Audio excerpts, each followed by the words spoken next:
இயேசுவின் நாமத்தினாலே அன்பின் வாழ்த்துக்கள். மிஷனரி வாழ்க்கை வரலாறு பகுதியில் இருண்ட கண்டத்தை வெளிச்சமாக்கிய மிஷனரி லிவிங்ஸ்டன் அவர்களின் வாழ்க்கையை பார்த்து கொண்டிருக்கிறோம். முதல் பகுதியை பார்க்காதவர்கள் தயவாய் பார்க்கும்படியாய் கேட்டுக்கொள்கிறோம். இதோ இரண்டாம் பகுதிக்குள் செல்லலாம்.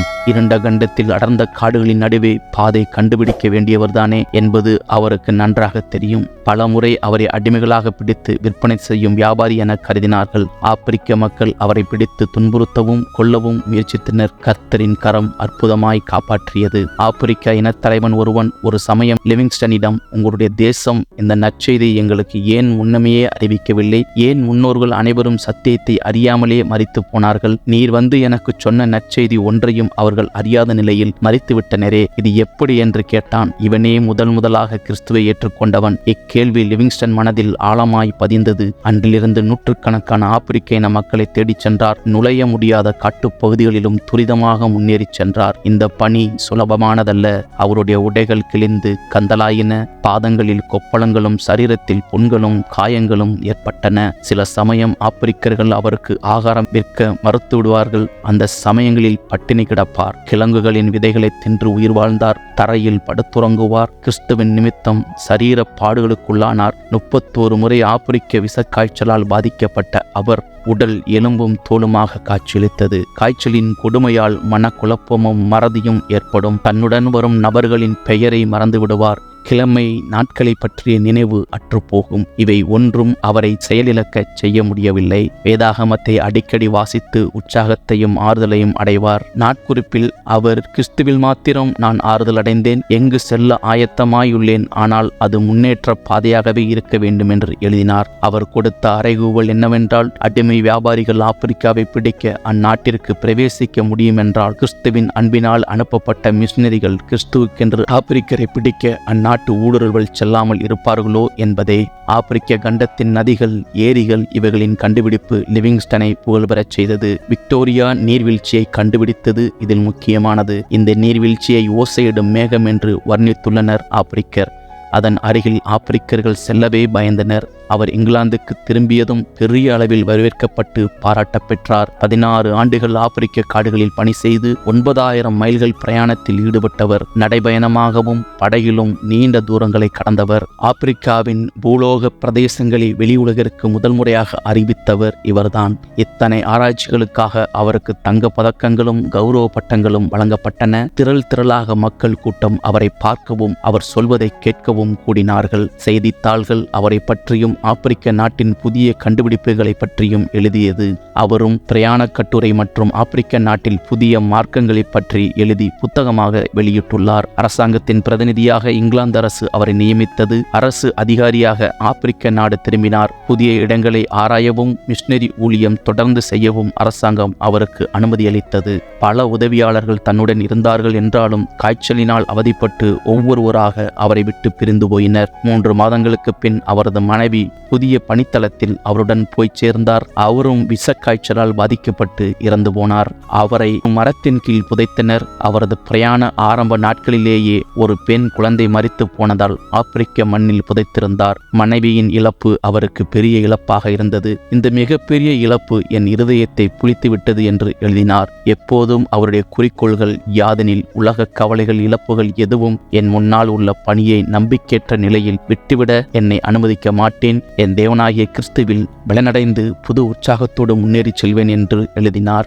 ஆப்பிரிக்க நாட்டில் அவருடைய உயிருக்கு எப்போதும் ஆபத்துகள் நேரிட்ட வண்ணமாகவே இருந்தன. ஒருமுறை காண்டாமிருகம் வேகமாய் அவரை எதிர்த்து இடித்து தள்ள ஓடி வந்தது. அவர் அருகில் வந்ததும் சடுதியாய் நின்று விட்டது. அவர் நம்பியிருந்த தேவன் அவரை பாதுகாத்தார். இன்னொரு முறை ஒரு ஆப்பிரிக்க எதிரி 10 அடி தூரத்திலிருந்து ஒரு ஈட்டியை அவர் மேல் எறிந்தான். அவர் கழுத்தின் ஓரமாய் பாய்ந்து சென்று ஈட்டி மரத்தில் குத்தி நின்றது.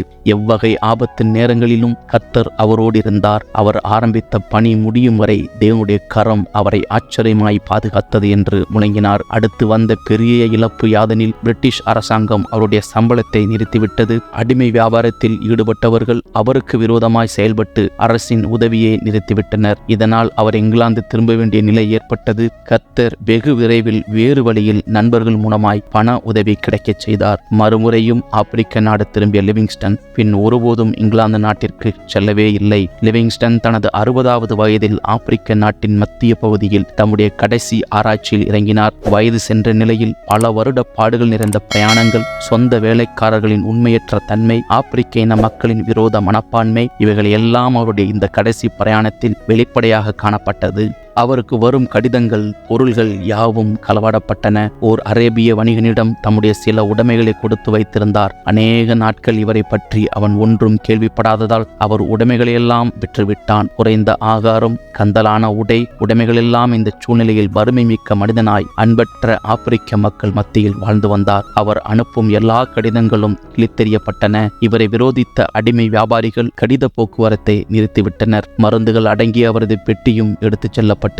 காய்ச்சலினால் அவர் அவதிப்படும் போது மருந்துகள் இல்லாததால் தம்மை குணப்படுத்திக் கொள்ள முடியவில்லை. வெளி உலகுடன் அவருக்கு இருந்த எல்லா தொடர்புகளும் அறுபட்டு போயின. வெளிநாடுகளில் அவரை தெரிந்த நண்பர்கள் அவர் மறித்துவிட்டார் என்றே எண்ணியிருந்தனர். கர்த்தர் அவரை கைவிடவில்லை, திக்கற்றவராய் விட்டுவிடவும் இல்லை. நியூயார்க் கொரால்ட் என்ற அமெரிக்க செய்தித்தாளின் ஆசிரியர் ஹென்றி ஸ்டான்லி என்பவரை லிவிங்ஸ்டனை தேடி கண்டுபிடிக்கும்படியாக ஆப்பிரிக்க நாட்டிற்கு அனுப்பினார்கள். பல மாதங்கள் ஸ்டான்லி பிரயாணம் செய்து லிவிங்ஸ்டனை சந்தித்தார். உணவுப் பொருட்கள், மருந்துகள் ஆகியவற்றை ஸ்டான்லி தன்னுடன் எடுத்து வந்திருந்தார். லிவிங்ஸ்டன் பலமடையவும் சுகம் பெற்று புத்துயிர் பெறவும் ஸ்டான்லி சந்திப்பு உதவிற்று. தொடர்ந்து சில மாதங்கள் ஸ்டான்லி அவரோடு தங்கியிருந்தார். அந்நாட்களில் லிவிங்ஸ்டனின் கிறிஸ்துவை போன்ற தியாக வாழ்க்கை ஸ்டான்லிக்கு மிகப்பெரிய சவாலாக அமைந்தது.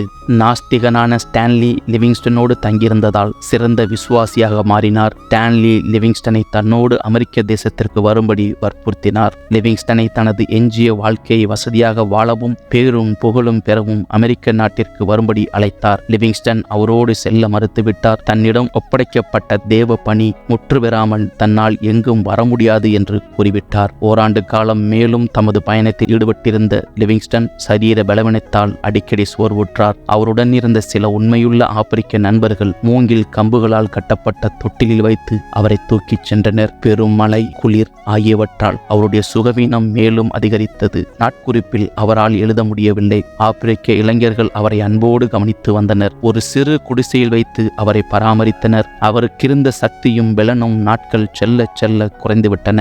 மே மாதத்தில் ஒரு நாள் காலை 1873ஆம் ஆண்டு அவருடைய குடிசைக்குள் அவரது நண்பர்கள் பிரவேசித்த போது அவர் படுக்கை அருகே முழங்காலில் நின்றவனம் இருந்தார். கரங்களால் தாக்கப்பட்ட அவரது முகம் தலையண மேல் சாய்ந்திருந்தது போல ஜெப நிலையில் அவரது உயிர் பிரிந்திருந்தது. ஆப்பிரிக்க நாட்டின் கிறிஸ்துவை அறியாத கணக்கற்ற ஆத்மாக்களுக்காக ஜெபித்துக் கொண்டே பரலோகம் சென்றடைந்தார் என்பதில் சிறிதும் ஐயமில்லை. மரிக்கும் தருவாயிலும் ஆப்பிரிக்கர்கள் கிறிஸ்துவை ஏற்றுக்கொள்ள வேண்டும் என்று மன்றாடியபடியே உயிர் துறந்தார். உண்மையுள்ள அவரது ஆப்பிரிக்க நண்பர்கள் அவருடைய இருதயத்தை எடுத்து ஆப்பிரிக்க நாட்டில் மத்திய பகுதியில் புதைத்தனர். அவரது சரீரத்தை கெடாத வண்ணம் பதம் செய்து 900 மைல்கள் கடற்கரை பகுதிக்கு சுமந்து சென்றனர். அவரது உடல் இங்கிலாந்துக்கு எடுத்துச் செல்லப்பட்டது. சிங்கத்தால் பீருண்ட அவரது தோள்பட்டை தழும்பை வைத்துதான் அவரது உடல் அடையாளம் கண்டுகொள்ளப்பட்டது. இங்கிலாந்தின் உயர்ந்த மனிதர்களும் புகழ் பெற்றோர்களும் அடக்கம் செய்யப்பட்டிருந்த வெஸ்ட் மினிஸ்டர் அபே என்னும் இடத்தில் தேச மரியாதையுடன் நல்லடக்கம் செய்யப்பட்டார். ஆயிரக்கணக்கில் மக்கள் வெள்ளம் திரண்டு வந்து அவருக்கு கடைசி மரியாதையை செலுத்தினார்கள். அக்கூட்டத்தில் வயது சென்ற ஒரு மனிதன் பரிதாபமான உடைகளோடு மனமுடைந்து அழுது கொண்டிருந்தான். அவர் ஏன் இப்படி அழுகிறார் என்று கேட்க, டேவிட் லிவிங்ஸ்டனுடன் நானும் ஒரே கிராமத்தில் பிறந்து வளர்ந்தவர்கள். ஓய்வு நாள் பாடசாலையில் ஒன்றாகவே வேலை செய்தோம். அவரே கடவுளின் வழியை தெரிந்து கொண்டு உலகில் ஒப்பற்ற பணியை செய்து முடித்தார். நானோ என் சொந்த வழியை தெரிந்து கொண்டு விரும்பப்படாதவனாக அவமரியாதைக்குரியவனாக வாழ்கிறேன். தேசம் முழுவதும் அவரை இன்று புகழ்ந்து மரியாதை செலுத்துகிறது. என்னை ஒருவரும் அறிய மாட்டார்கள். எதிர்காலமும் எனக்கு ஒன்றுமில்லை. குடிகாரனுடைய பிரேத குழியே எனக்காக காத்திருக்கிறது என்று கூறி அழுதார்.